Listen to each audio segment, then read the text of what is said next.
Good morning, crypto traders, crypto investors. How are you all keeping? Hope you're having a good day so far. There was some nice movements yesterday, led by Ethereum. So if you followed my Twitter, I posted this picture on Twitter about we are hitting that critical area and coin market total market capitalization. This is like a triangle. I was talking about this yesterday. So we got declined here, rejected here again. Yeah, not a big deal, but it does show that we are respecting this. We are respecting this triangle. And if you haven't seen it, go to my Twitter, and you will see that.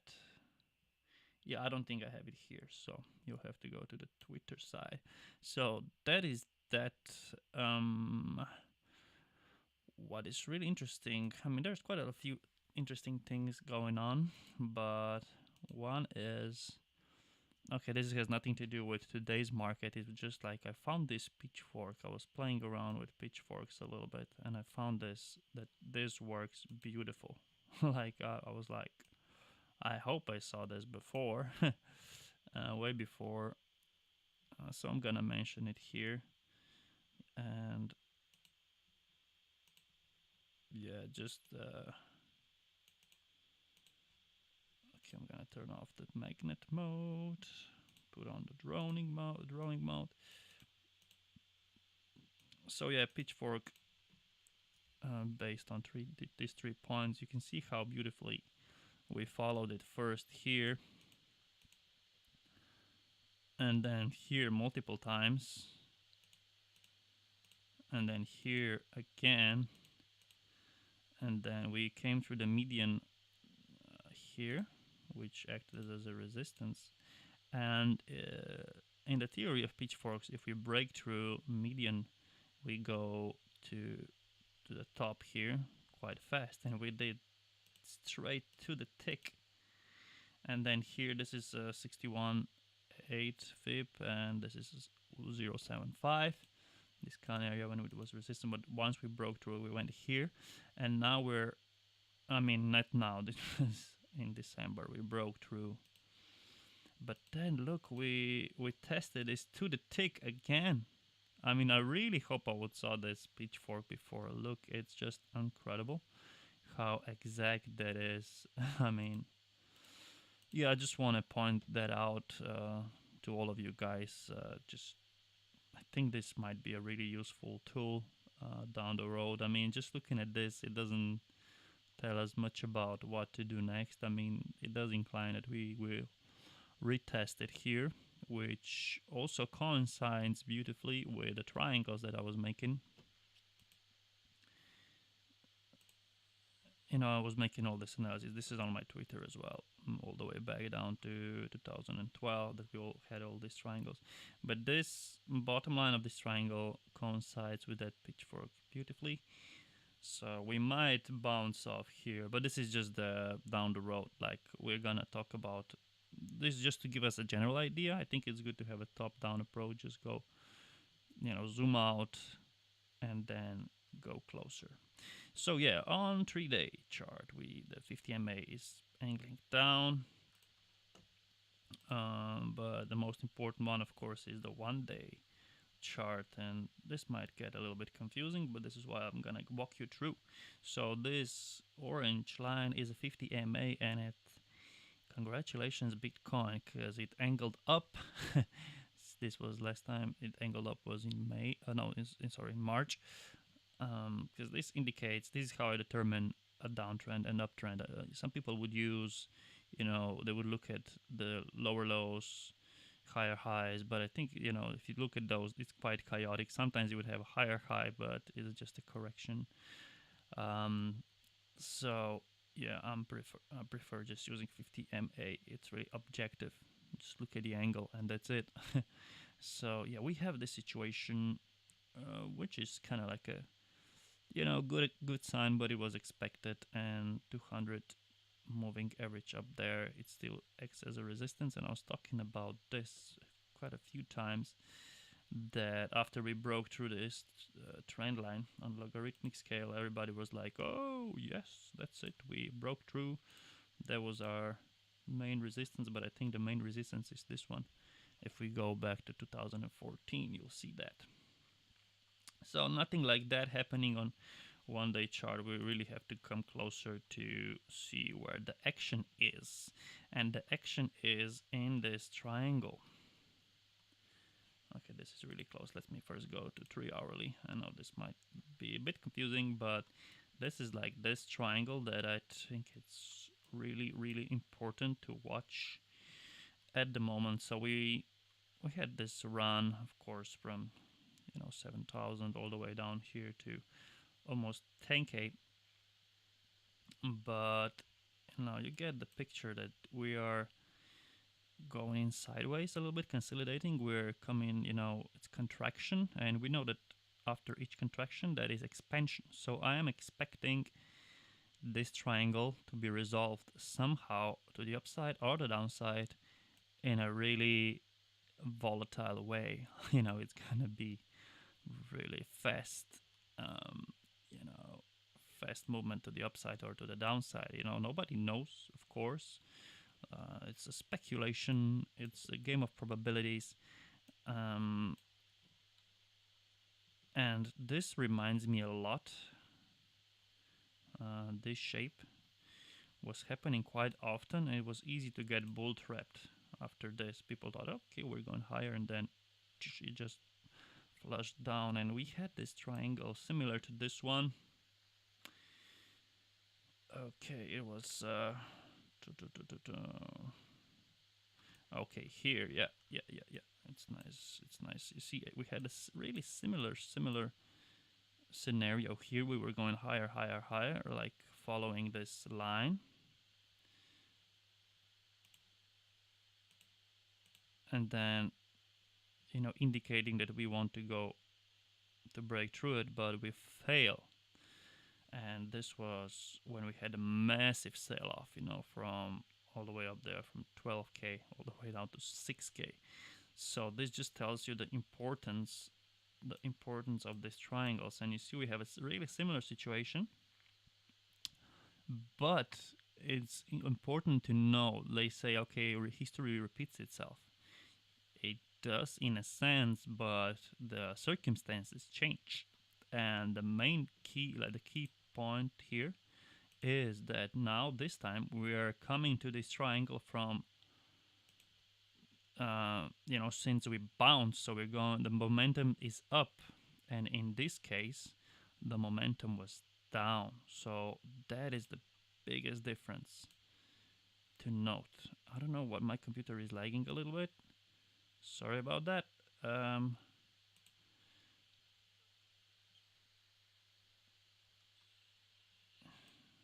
I don't know what that is, but yeah, so this is it's a really different sentiment, that we're coming from a different point. But it is really important to watch, and we go to 20 minutes and you can see this even closer.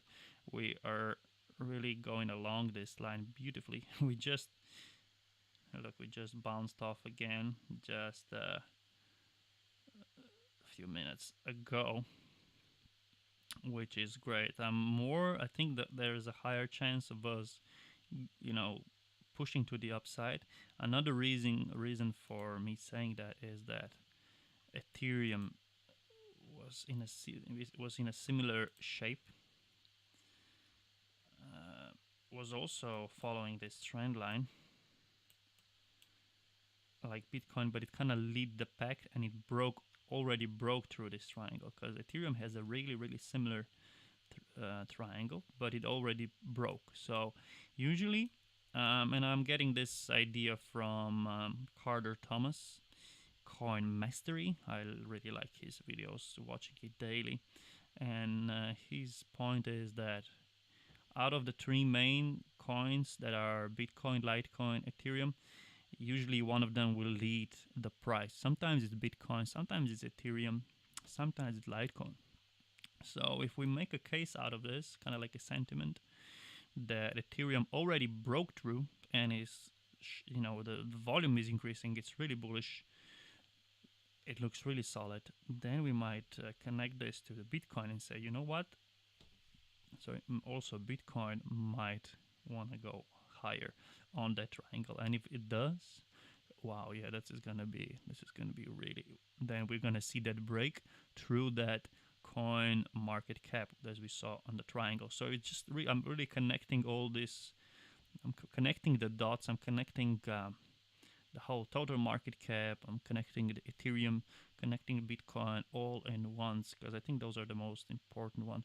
I mean, Litecoin has an interesting situation as well where it's bouncing off major support where it bounced off a few days ago, but I wouldn't go into that at the moment. I want to show you another thing, and that is this is from Luke Martin Venture Coins, and I've showed you this a couple of times. This is a channel, Pitchfork, and what was interesting to see here is that we were hitting 382 area. So this is Ethereum versus Bitcoin on Bittrex. It could be Bitfinex. It doesn't matter. But now we broke through even here, so that makes this breakout even, even more valuable, because we broke on, on both charts. We had a similar kind of situation, but this even broke through on a daily chart, so that's even more powerful, I would say. And we can come closer and see this break out of this zone, and this is just it's a really bullish breakout right here, and so this is really good news. And I also did this pitchfork here. Okay, it like this, and it's not really to give me any signals, it's just to give me just to visualize it a little bit easier, just to give me the direction.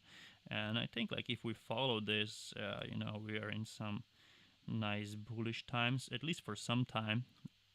I don't think they just to run. We'll just run for next few months. I think at some point, sooner or later, we'll have to pull back a little bit, mainly because we will face 200 moving average on Bitcoin here. So when we do, and if we don't bounce through it, and if we get declined like we did in 2014, I'll go back to that actually. I've said this many times before, but I'll go through it again. Bitcoin, Bitfinex. Yes, so it was here. Because we had this triangle here and we broke through. Something like that.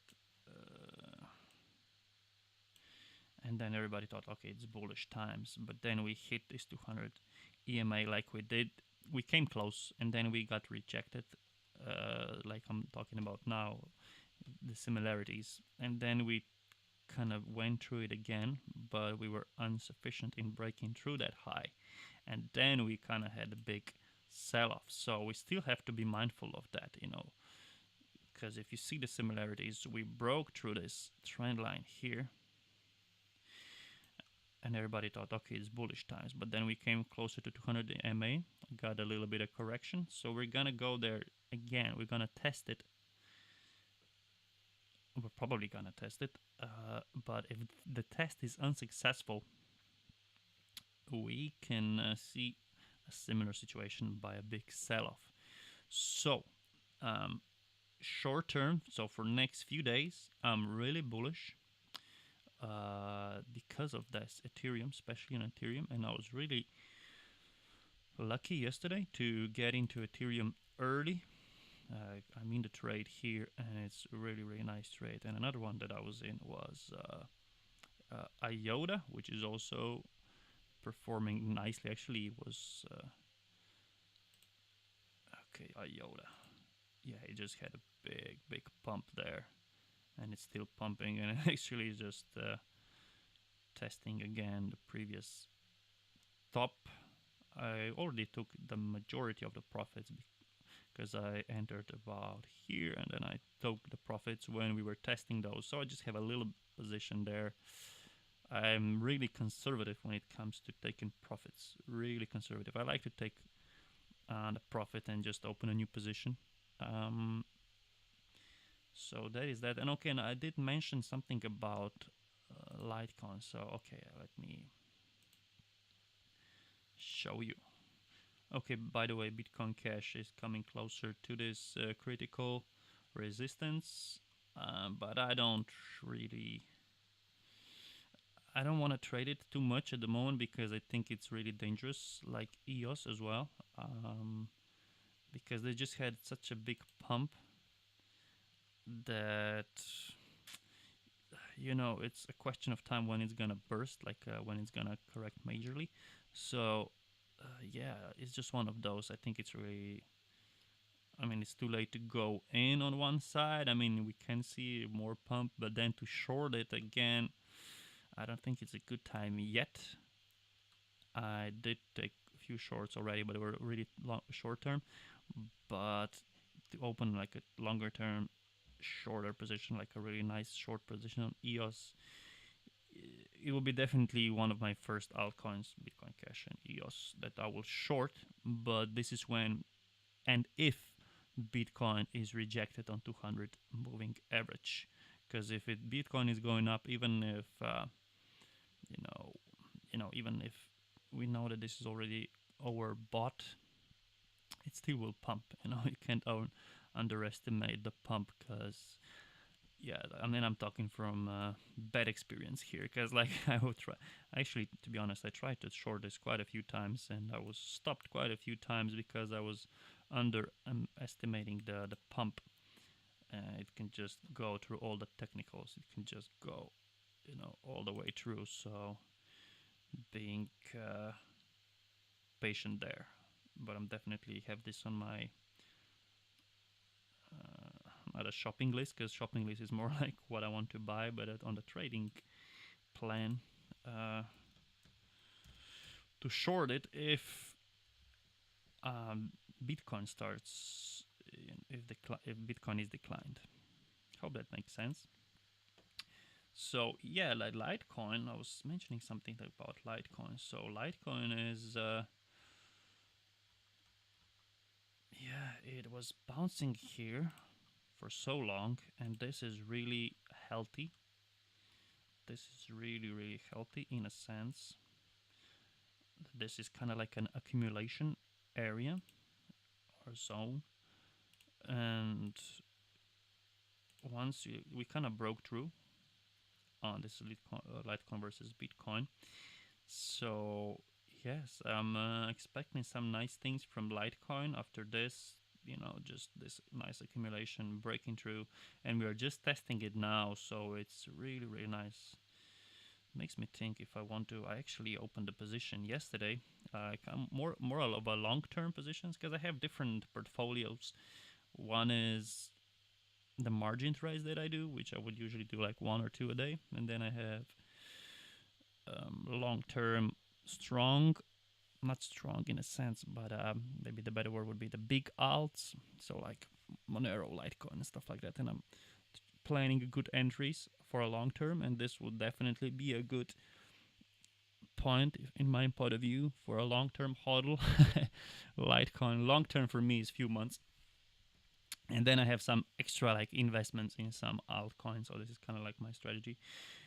But yeah, I'm really liking this chart here. This is really nice. We broke through.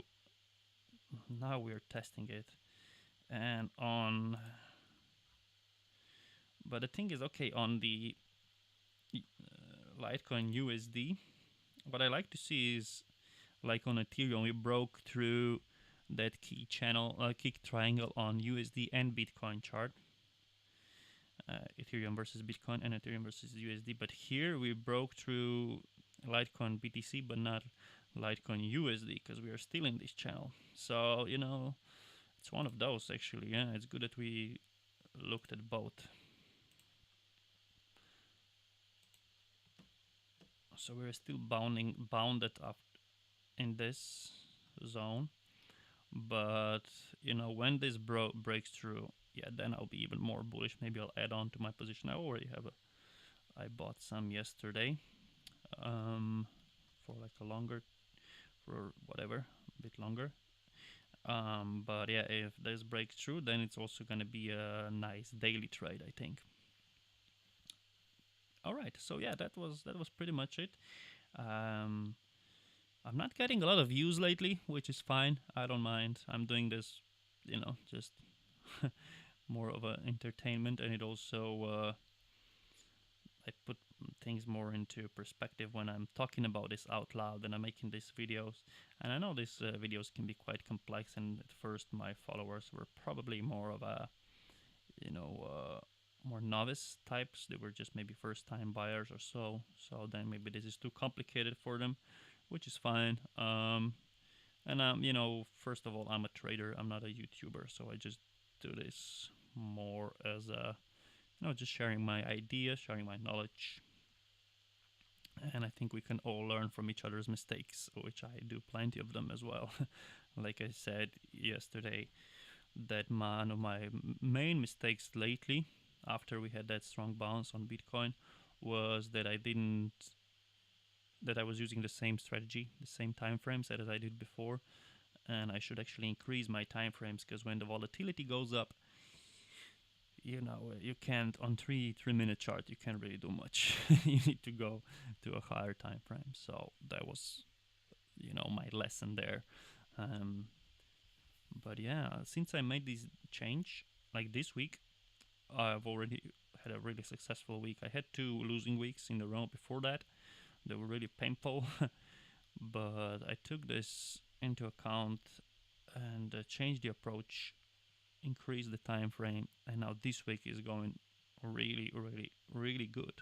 I just have one good trade after another, which is great. And yeah, that was the mistake that I was doing, and I changed it, and it changed everything. So I would highly recommend, or just give you idea, if you have the same issues, just go to the higher time frame when the volatility is going up. And probably it's obvious for a lot of traders already experienced. I'm still kind of new in this, as you might know. I went all in December, just 1 week before everything started crashing. So this is when I joined the party. So it was not a great time to make money, but a great time to learn. So that's me. Like, share, and subscribe. Good luck.